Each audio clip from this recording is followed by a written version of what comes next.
porque si realmente lo quisieras, ya lo estarías haciendo. Si no lo estás haciendo es porque no lo has querido todavía como se debe de querer.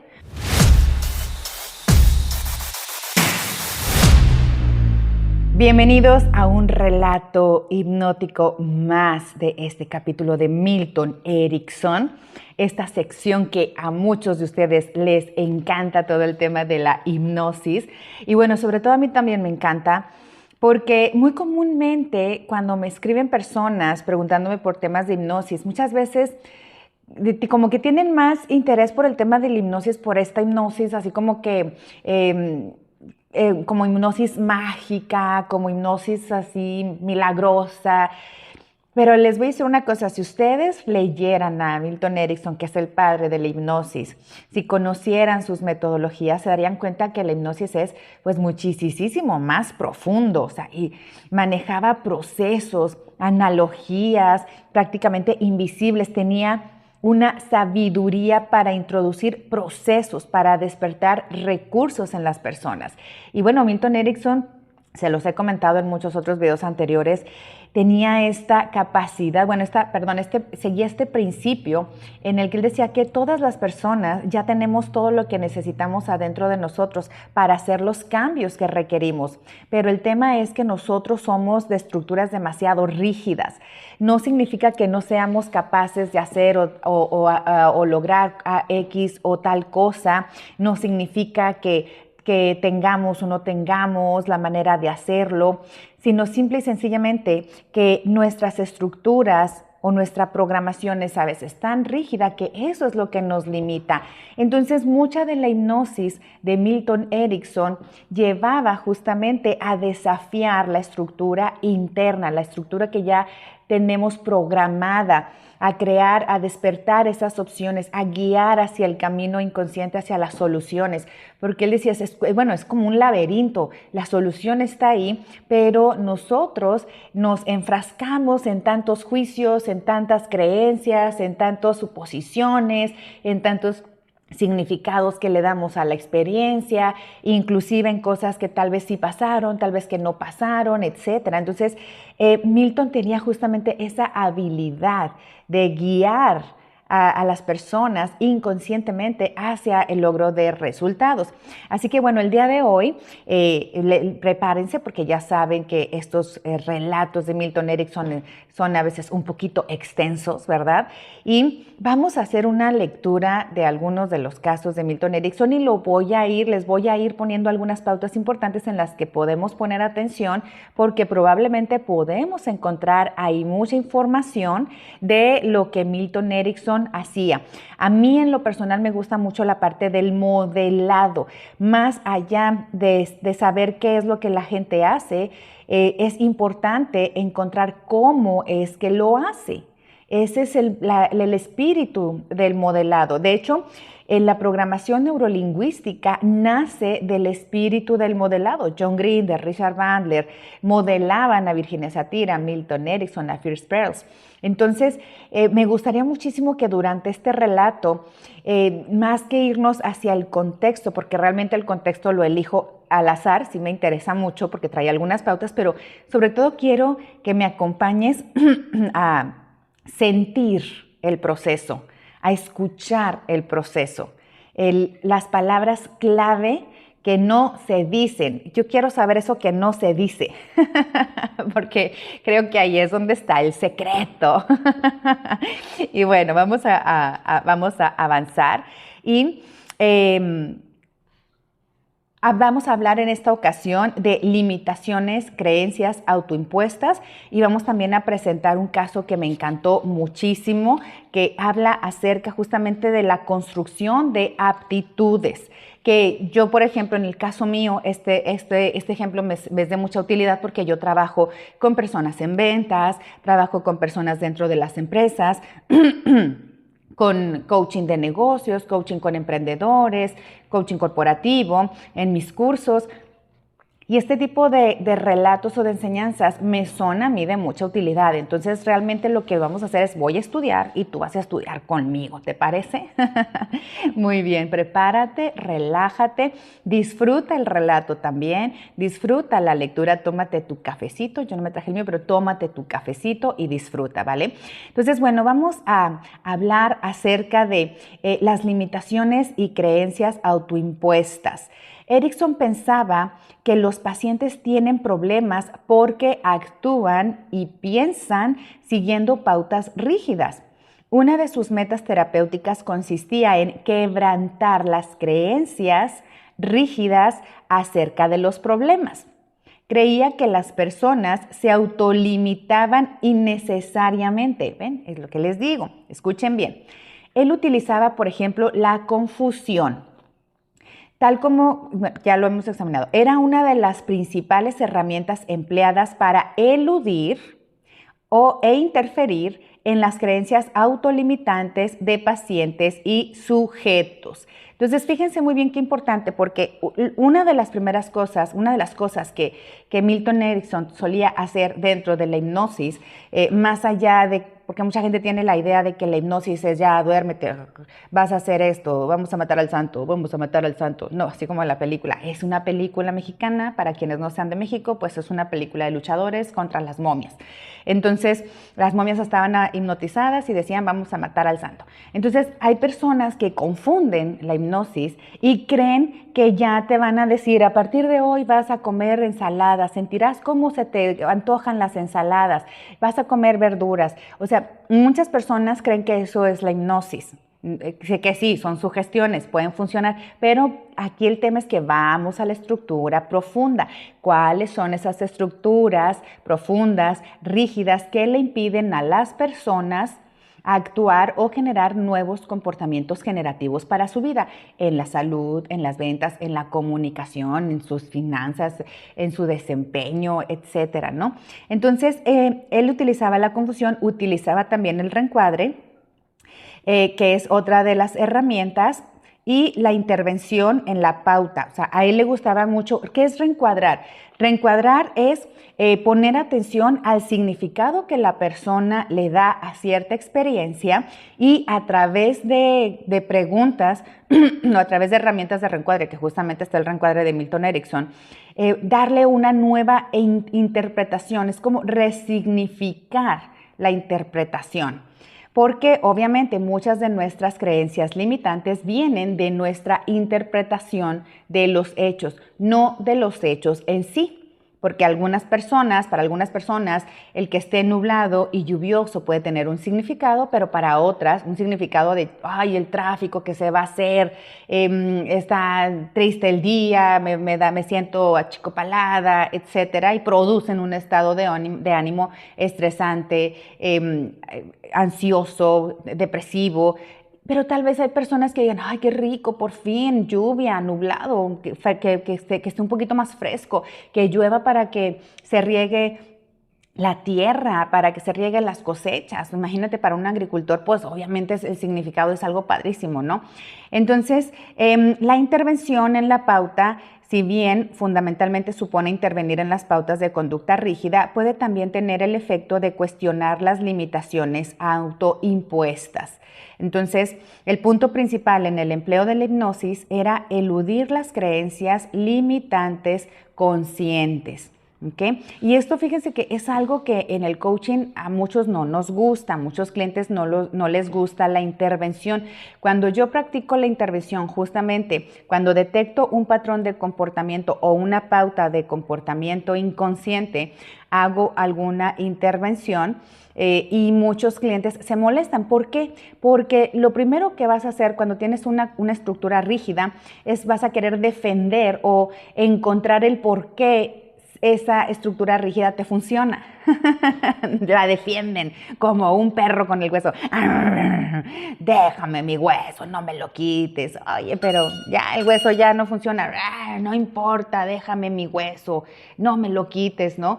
Entonces, cuando los que estamos como coaches tenemos que encontrar técnicas especializadas para trabajar esas intervenciones sin que los clientes nos linchen. Sean pacientes, entiendan, es parte del proceso. Entonces, otro método que Erikson empleaba para eludir e ir más allá de las limitaciones conscientes se basaba en el shock y la sorpresa. Hacía o decía algo tan inesperado que los pacientes se encontraban desorientados por no poder explicárselo o responder a ello del modo habitual. Fíjense que justamente yo también, algo que me pasa con mis pacientes cuando uso esta parte del shock o de la sorpresa, inclusive puede ser también un poco, ¿qué es un shock? Pues contraponer algo, ¿no? Por ejemplo, cuando alguien me dice, es que tengo miedo al fracaso, ¿no? O sea, ¿qué es lo peor que te va a pasar en el fracaso? Y dicen, pues es que puedo perderlo todo y yo me voy al extremo. O sea, me estás queriendo decir que te vas a terminar durmiendo debajo de un puente sin dinero, sin absolutamente nada. Y entonces ya me dicen, no, tampoco, no es tanto. Ah, ok. Ese, por ejemplo, puede ser un choque. O sea, a ver, es un choque o una intervención, un choque, o sea, vete al otro extremo. Realmente es tan malo. No estoy diciendo que su interpretación inconsciente de perder no sea válida, pero lo que voy a hacer es tratar de desafiar esa estructura y ver qué tan auténtica realmente es, ¿no? Entonces, Erikson tenía una misteriosa habilidad para crear un clima en el cual las personas pudieran lograr acceso a la competencia o motivación que necesitaban para resolver sus problemas. Fíjense bien qué importante. Dirigir a las personas hacia donde se encuentra la motivación verdadera para resolver el problema. Entonces, eso quiere decir que probablemente el problema es un problema porque yo no lo he resuelto desde la motivación o no he encontrado la motivación. Y también me sucede que hay personas que me dicen, es que yo quiero, trabájame un coaching o dame una sesión porque pues quiero tener éxito o yo quiero lograr esta meta. Y entonces les digo, mira, si realmente tú quisieras algo, ya lo habrías logrado.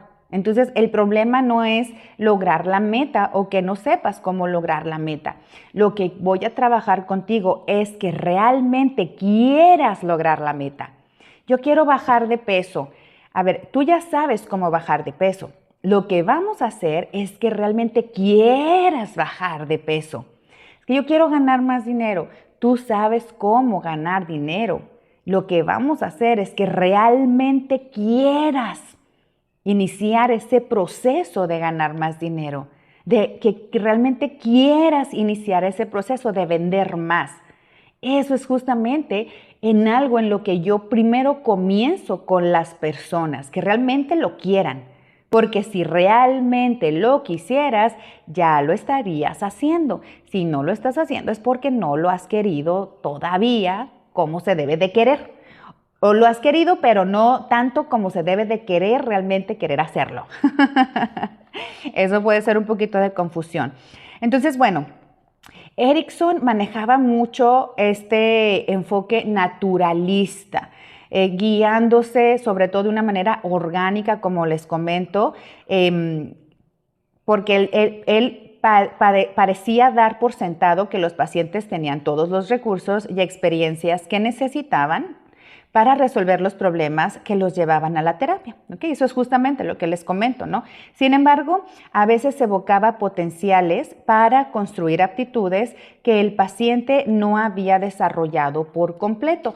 Esto puede ser, por ejemplo, usar herramientas como las metáforas, las analogías, por ejemplo, el aprendizaje, no sé, lo unía, por ejemplo, llevándote a un momento donde eras bebé y aprendías nuevamente. Entonces, eso es justamente que puede evocar a herramientas como metáforas, que sabemos que Milton Erickson es el padre de las metáforas definitivamente, y es algo que yo les enseño también en mi curso de PNL Beginners.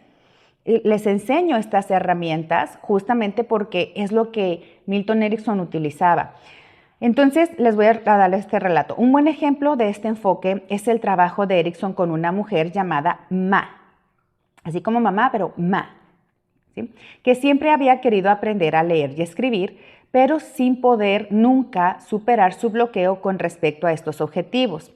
No se le permitió aprender cuando era niña y ella resolvió que lo haría a la edad de 16 años. A los 20 se le ocurrió la idea de tomar maestros como pensionistas y hacer que le enseñaran a leer y a escribir. Sus pensionistas y más tarde sus hijos trataron de enseñarle, siempre sin éxito. Cuando alguien trataba de enseñarle a leer y escribir, se aterrorizaba y su mente quedaba en blanco. ¿A cuántos nos ha pasado esto alguna vez en nuestra vida, no? A los 70 años se puso en contacto con Erickson, aún sin haber aprendido. Erickson le prometió que estaría en condiciones de leer y escribir al cabo de 3 semanas. Y que él no iba a pedirle que hiciera nada que ella no supiera cómo hacer. Fíjense muy bien, aquí viene palabra clave. No te voy a pedir nada que tú no sepas cómo hacer. Y algo también aquí hago un paréntesis, porque Milton Erickson lo que hacía primero era relajar a las personas. A ver, relájate, confía. No vas a hacer nada que no te guste. ¿Por qué? Porque las personas inconscientemente, obviamente cuando tenemos estructuras rígidas, pues tendemos a la defensa. Queremos defender esa estructura. Nuestro inconsciente va a luchar por defender esa estructura limitante si tiene alguna intención positiva detrás, ¿no? Más todavía. Entonces Milton Erickson lo primero era relajar a las personas, darles confianza, así como decimos acá en México, flojitos y cooperando, obtener la cooperación y la disponibilidad de las personas. Ok, entonces la mujer se manifestó escéptica e integrada. Ay, ¿a poco sí? En 3 semanas. No he podido en 70 años, en 60 años, como en 3 semanas, ¿no? Entonces, en primer lugar, Erickson le pidió que tomara un lápiz, que lo sostuviera de cualquier modo, como lo haría un bebé. Otra clave, fíjense muy bien, sostén el lápiz como si fueras un bebé, como lo haría un bebé. ¿Qué está haciendo? Está evocando un estado interno hipnótico. Y fíjense muy bien, aquí en este relato, Erickson no está metiendo en un trance hipnótico a la persona. Entonces, qué interesante, porque vemos que no solamente durmiendo a las personas, duérmase, se obtienen cambios, sino que también guiando por un proceso o evocando algún estado interno. Entonces, hazlo como lo haría un bebé. A continuación le pidió que trazara algunas marcas en un papel, unos garabatos al modo que una criatura que no supiera escribir. Empiezas a trazar relajado, despacio. Después le pidió que trazara algunas líneas rectas, como las que trazaría en una tabla que quisiera serruchar. Entonces, fíjense muy bien, si ustedes ven que se mueve atrás, no es un fantasma, son mis gatos que andan jugando con mi staff de producción, mi escenario. Entonces, fíjense qué interesante, ¿no? Porque aquí él le dice, ¿no? Como una criatura que no supiera escribir y vas a escribir líneas rectas como en una tabla que quisiera serruchar. Qué interesante. ¿Qué tiene que ver una tabla que quisiera serruchar? Me intriga y me quedo pensando porque digo, ¿qué puede tener escondido esta analogía de la metáfora que quiere serruchar? Podría significar además también cortar con algo que es rígido en ti, con algo que es sólido en ti, con algo que a lo mejor ha sido inamovible y serruchar esa tabla, no sé, qué interesante, ¿no? Vamos a decodificar, ponme en los comentarios. ¿Qué interpretas tú por una tabla que quisieras serruchar? Qué interesante, ¿no? O en el jardín para disponer plantas en hielera. O sea, plantas en una hielera, ¿qué pudiera significar? Entonces, podría trazar estas líneas arriba y abajo a través o a los lados. Así y así, como como un gato, ¿no? Después tuvo que dibujar las dos mitades de una nuez partida. Fíjense bien, ahora vas a dibujar las mitades de una nuez partida. Qué interesante, porque no le está diciendo vas a dibujar una D o vas a dibujar una B. No, vas a dibujar las mitades de una nuez partida. Qué interesante, porque no hay una resistencia a dibujar una palabra, una letra, si es que esa resistencia está en su cabeza, ¿no? Entonces, de esta manera, dibujas un palito y dibujas una pancita, ¿verdad? Una curvita. Muy bien, ya tenemos líneas, ya tenemos curvitas, excelente, ya le van entendiendo. Luego dibujó los dos lados de un techo a la holandesa. O sea, así, ¿verdad? Inclinados. Entonces, él continuó indicándole que trazara esas marcas y que practicara con ellas. La mujer practicó, aunque no advertía la relación con su problema. Ella decía, estoy dibujando líneas, curvas, frutas, verduras, techos. Qué interesante, estoy dibujando techos. En la sesión siguiente, Erickson le dijo, o sea, fíjense qué importante, la puso a practicar para la siguiente sesión. No es que Erickson no hizo una hipnosis y le dijo, a partir de este momento empezarás a escribir de una manera que nunca te lo hubieras imaginado. No, primero fue desde lo más básico, desde lo más importante, desde lo más micro, y esto es algo que a muchos les cuesta trabajo. El aprendizaje, para que realmente se quede en tu estructura interna inconsciente, tiene que ir desde lo micro. Entonces ella concordó, pero, dice, en la sesión siguiente, Erickson le dijo que la única diferencia entre una pila de tablones y una casa consistía en que en esta última los tablones estaban reunidos de una cierta manera. O sea, porque acuérdense que le dijo, a ver, dibuja tablones. O sea, quiero suponer que los tablones son como el techo, ¿no?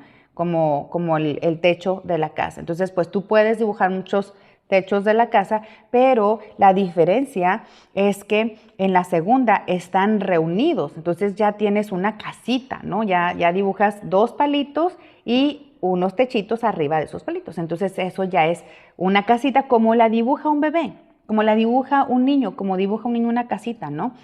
Entonces, ella concordó, pero seguía sin ver la relación. Con la guía de Erickson reunió las marcas que había hecho para formar todas las letras del alfabeto. Cuando completó la tarea, Erickson le hizo saber que acababa de aprender a escribir todas las letras. Para escribir palabras solo se necesitaba reunir las letras. Erickson consiguió que la mujer leyera ciertas palabras. Gradualmente logró hacerle escribir una oración y que leyera todas las palabras escritas. La oración decía, apúrate, Ma, y pon algo de comer en la mesa. Cuando Ma pronunció esto en voz alta, comprendió que era como hablar. Comprendió que era como hablar. O sea, que escribir era como hablar. La transición a la lectura resultó entonces fácil y se realizó en un lapso de 3 semanas. O sea, fíjense qué importante. Primero la puso a dibujar los palitos, las rueditas como a los niños, y después la puso a que uniera esos elementos conformando las letras. Cuando menos pensó, ella ya estaba dibujando letras, entonces ya estaba escribiendo letras. Entonces ahí es donde Milton Erickson rompe esta estructura de no puedo escribir, no sé escribir. No, sí sabes escribir, ahora solo vamos a unir las letras, ¿me explico?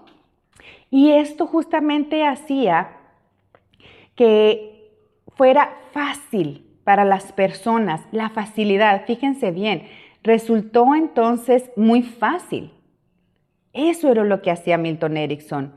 Entonces usaba mira, esto es como esto, esto es como esto, es como si hicieras esto. Esto es tan fácil, puedes hacer esto de manera tan fácil, porque es como si tú hicieras esto. Entonces, imagínate cualquier dificultad que a lo mejor en tu estructura inconsciente pueda estar, pues también tú podrías usar, oye, hablar en público es tan fácil como haces esto, ¿sí? Prospectar es tan fácil como hacer esto. ¿Me explico? Les digo, estoy ejemplo, no me voy a profundidad, solo les estoy dejando ideas. Entonces, la traslación a la lectura, fíjense muy bien, fue muy fácil. ¿Por qué? Porque realmente cuando la persona ya en su mente ya rompió las estructuras rígidas, ya pudo moldear, ya pudo desarrollar esas aptitudes, ahora el proceso de hacerlo realidad, pues entonces ya es más integrable, se puede integrar de una manera más sencilla. Entonces muchas personas se desesperan en el aprendizaje, quieren todo rápido, y a mí me pasa hoy en día que está todos los cursos y toda la gente ya, a veces me da risa porque las personas, yo siempre les pregunto, oye, ¿qué metas traes? ¿Qué objetivos quieres lograr? Ya me urge vender, ya me urge crecer, todo les urge, ya quieren algo mágico que les resuelva el problema y es justamente donde tú tienes que entender que necesitas prepararte, que necesitas ese trabajo interno y que pues bueno, tú lo puedes hacer. Entonces pues yo espero que esta analogía, que este relato de Milton Erickson que hemos estudiado el día de hoy, pues te permita a ti sobre todo justamente trabajar esas estructuras internas. Qué fascinante, a mí me encanta, de verdad es fascinante el cómo Milton Erickson tenía esta facilidad de entrar a las estructuras inconscientes y poder crear o hacer que surjan lo mágico en nosotros, ¿no? Entonces, bueno, pues coméntame en los videos qué te pareció, te gustó, con qué te quedas de este relato hipnótico. Imagínate cuántas cosas podríamos empezar a hacer ahora a partir de que ya conocemos cómo escribir rayitas, palitos, bolitas, circulitos. Tú ya sabes cómo hacerlo. Recuerda, sea lo que sea que quieras hacer, ya sabes cómo hacerlo. Hazlo, hazlo. Así me dijo una vez John Grinder en una certificación, cuando le presenté un desafío que no encontraba cómo resolverlo, y él me miró fijamente a los ojos, así con sus ojos azules, y su acento americano, y me decía, Ruby, tú ya sabes cómo hacerlo, hazlo. Entonces, en las noches, a veces cuando tengo alguna duda, cuando estoy cuestionando algo, cuando traigo ahí cuando algo se está armando en mi cabeza o estoy tratando de encontrar el cómo sí, cierro mis ojos, respiro profundo, visualizo a mi maestro frente a mí y escucho claramente esas palabras. Me duermo y al día siguiente puedo encontrar una nueva solución, una nueva opción. Así que recuerda, la PNL es generación de opciones. No es algo mágico, no es decrétalo y se te dará. Quiero trabajar con esto contigo. Pero bueno, es muchísimo lo que me encantaría platicarte. Espero que nos podamos ver en el próximo relato hipnótico. Soy Ruby Hernández, Master Trainer en Programación Neurolingüística y en Coaching.